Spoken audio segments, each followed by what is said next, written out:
Ompetha abavikela isicoco seligi iMamelodiSundowns izibekisela indawo kwandulelo wamanqamu ekhali knockout ngemuva kokunqoba iKaizer Chiefs ngo-4-0 ngomgqibelo. IqraamRayners ushaya amagoli amabili, uPeter Shalulile wengeze elinye, kwathi uKhuliso Mutawu naye wathola elinye. Nokho kube nezikhalo ngezinqumo zikaNompempe. Abanye abantu bebekholelwa ukuthi uLucas Ribeiro akazange adlale kabi ngepenalty yeSundowns. uShalulile ube offside ngesikhathi eshaya igoli, nokuthi u-InacioMiguel ukhishwe kungafanele ngemuva kwekhefu.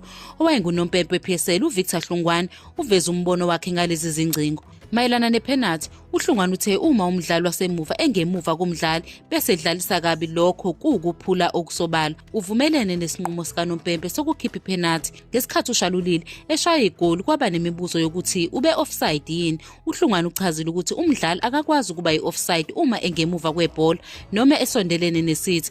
Uthe uShalulile ubengekho offside, ngakho uNompempe ushaya ucingo ngendlela. Esombeni sesibili, u-InacioMiguel ukhishwe ngekhadi elibovu ngemuva kokudlala kabi kabili. uHlungwani ubecabanga ukuthi iphutha lesibili elihlanganisa ukubamba uShalulile belingenasidingo, kodwa wathi uNompempe wenza isinqumo esifanele ngokunika uMiguel ikhadi lesibili eliphuzi kanye nekhadi elibovu.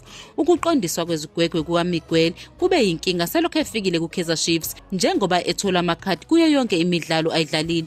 Umqeqeshi uNasruddin kungenzeka akhulume naye ngalokho. iKaizer Chiefs isidonse kanzima emidlalweni emithathu ingawini, kanti izodinga ukukhombisa amandla engqondo ukuze ivuke.